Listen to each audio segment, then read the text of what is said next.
Love sex ದೋಖಾಕ್ಕೆ ಸಂಚಲನವನ್ನ ಮೂಡಿಸಿದೆ. ಯುವತಿಗೆ ವಂಚಿಸಿದ್ದ BJP ಮುಖಂಡನ ಮಗ.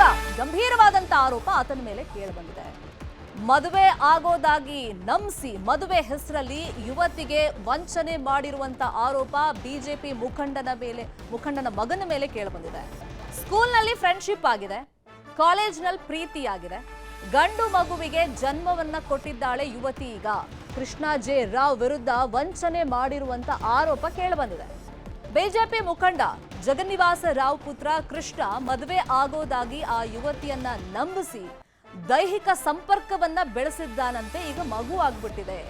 ಗಂಭೀರವಾದಂತ ಆರೋಪ ಆತನ ಮೇಲೆ ಕೇಳಿಬಂದಿದೆ. ಮದುವೆ ಮಾಡಿಸೋದಾಗಿ ಯುವಕನ ತಂದೆನೂ ಭರವಸೆಯನ್ನ ಕೊಟ್ಟಿದ್ರಂತೆ. ಆದ್ರೆ ಮಗು ಆದ್ಮೇಲೆ ಕೃಷ್ಣ ಜೆ ರಾವ್ ನಾಪತ್ತೆ ಆಗ್ಬಿಟ್ಟಿದ್ದಾನೆ. ಪೊಲೀಸರಿಗೆ ದೂರು ಕೊಟ್ಟರೂ ಕೂಡ ಆತನ ವಿರುದ್ಧ ಯಾವುದೇ ಕ್ರಮ ಆಗಿಲ್ಲ ಅಂತೇಳಿ ಸಂತ್ರಸ್ತೆ ಕಡೆಯವರು ಈಗ ಆರೋಪವನ್ನ ಮಾಡ್ತಾ ಇದ್ದಾರೆ, ಆಕ್ರೋಶವನ್ನ ವ್ಯಕ್ತಪಡಿಸ್ತಾ ಇದ್ದಾರೆ. ಇನ್ನು ಹಿಂದೂ ಸಂಘಟನೆಗಳಿಂದ ಸಂತ್ರಸ್ತೆಗೆ ಬೆಂಬಲವನ್ನ ನೀಡಲಾಗ್ತಾ ಇದೆ. ಮಹಿಳಾ ಆಯೋಗಕ್ಕೂ ಕೂಡ ಈ ಬಗ್ಗೆ ಕುಟುಂಬ ದೂರನ್ನ ಕೊಟ್ಟಿದೆ. ಸಂತ್ರಸ್ತೆ ಹಾಗೂ ಕುಟುಂಬಕ್ಕೆ ನಾಗಲಕ್ಷ್ಮಿ ಚೌಧರಿ ಸಾಂತ್ವನವನ್ನ ಹೇಳಿದ್ದಾರೆ. ಸಂತ್ರಸ್ತೆಯ ಪರ ನಿಂತಿದ್ದಾರೆ ಕಾಂಗ್ರೆಸ್ನ ಪ್ರತಿಭಾ ಕುಳಾಯಿ. ಶೀಘ್ರವೇ ಆರೋಪಿಯನ್ನ ಬಂಧಿಸಲಾಗುತ್ತೆ ಅಂತ ಹೇಳಿ ಎಸ್ಪಿ ಡಾಕ್ಟರ್ ಅರುಣ್ ಅವರು ಮಾಹಿತಿಯನ್ನು ಕೊಟ್ಟಿದ್ದಾರೆ.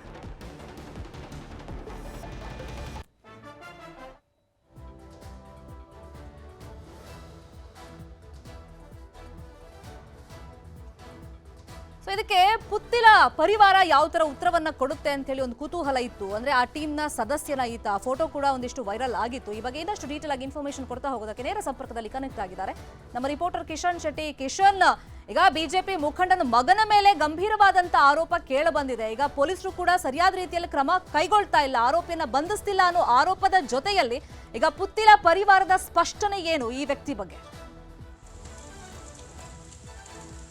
ಶರ್ಮಿತಾ, ಘಟನೆಯಾಗಿ ಇಷ್ಟು ಸಮಯ ಆದ್ರೂ ಕೂಡ ಆರೋಪಿ ಕೃಷ್ಣ ಜೆ ರಾವ್ನನ್ನ ಪೊಲೀಸರು ಬಂಧನ ಮಾಡಿಲ್ಲ ಅನ್ನೋದ್ರ ಬಗ್ಗೆ ಸಾಕಷ್ಟು ಆಕ್ರೋಶಗಳು ಕೂಡ ವ್ಯಕ್ತವಾಗ್ತಾ ಇದೆ. ಯಾಕಂದ್ರೆ ಇದಕ್ಕೆ SDPI ಮತ್ತು ಕಾಂಗ್ರೆಸ್ ಸೇರಿದಂತೆ ಹಲವು ಪಕ್ಷಗಳು ತೀವ್ರವಾದ ಆಕ್ರೋಶವನ್ನ ವ್ಯಕ್ತಪಡಿಸಿರುವಂತದ್ದು. ಕೃಷ್ಣ ಜೆ ರಾವನ್ನ ವ್ಯವಸ್ಥಿತವಾಗಿ ಎಲ್ಲೋ ಒಂದ್ ಕಡೆ ಇಡ್ಲಾಗಿದೆ. ಆತನಿಗೆ ಬೇಲ್ ಸಿಕ್ಕಾದ್ಮೇಲೆ ಆತನನ್ನ ಹೊರಗೆ ತರುವಂತ ಪ್ರಯತ್ನವನ್ನ ಮಾಡ್ತಾ ಇದೆ. ಅಷ್ಟರೊಟ್ಟಿಗೆ ಈ ಸಂತ್ರಸ್ತೆ ಬಹಳಷ್ಟು ಅನ್ಯಾಯವನ್ನ ಅನುಭವಿಸ್ತಿದ್ದಾರೆ ಮತ್ತು ಮಗು ಕೂಡ ತಂದೆ ಇಲ್ಲದೆ ಅನಾಥ ಆಗಿದೆ ಎಂಬ ಆಕ್ರೋಶದ ಮಾತುಗಳನ್ನ SDPI ಮತ್ತು ಕಾಂಗ್ರೆಸ್ ಆಗ್ತಾ ಇರುವಂತದ್ದು, ನೇರವಾಗಿ ಆರೋಪ ಮಾಡ್ತಾ ಇರುವಂತದ್ದು. ಇದಕ್ಕೆ ಸಂಘ ಪರಿವಾರ ಪುಷ್ಟಿ ಕೊಡ್ತಾ ಇದೆ. ಯಾಕಂದ್ರೆ ಬಿಜೆಪಿಯ ಮುಖಂಡರು ಈ ಕೃಷ್ಣ ಜೆ ರಾವ್ನ ತಂದೆ ಮತ್ತು ಧಾರ್ಮಿಕ ಪರಿಷತ್ನಲ್ಲಿ ಕೂಡ ಈ ಹಿಂದೆ ಕೆಲಸವನ್ನ ಮಾಡಿದ್ದವರು, ಸಂಘ ಪರಿವಾರದ ಹಿನ್ನೆಲೆಯವರು. ಹಾಗಾಗಿ ಅವರ ಮಗವನ್ನ ಉಳಿಸುವ ನಿಟ್ಟಿನಲ್ಲಿ ಹಿಂದೂ ಸಂಘಟನೆಗಳು ಕೆಲಸ ಮಾಡ್ತಾ ಇದೆ ಎಂಬ ಆಕ್ರೋಶವನ್ನ ಕಾಂಗ್ರೆಸ್ ಮತ್ತು SDPI ಮಾಡ್ತಾ ಇದೆ. ಆದ್ರೆ ಇದಕ್ಕೆ ಪ್ರತಿಯಾಗಿ ಹಿಂದೂ ಸಂಘಟನೆಗಳು ಕೂಡ ಉತ್ತರವನ್ನ ಕೊಡ್ತಾ ಇದೆ. ನಾವು ಅವತ್ತೇ ಗಮನಕ್ಕೆ ಬಂದಂತ ಸಂದರ್ಭದಲ್ಲಿ ಈ ಪ್ರಕರಣವನ್ನ ಸುಖಾಂತ್ಯ ಮಾಡೋಕೆ ಕೃಷ್ಣ ಜೆ ರಾವ್ ಮತ್ತು ಆತನ ತಂದೆ ಬಳಿ ಕೇಳ್ಕೊಂಡಿದ್ವಿ ಮತ್ತು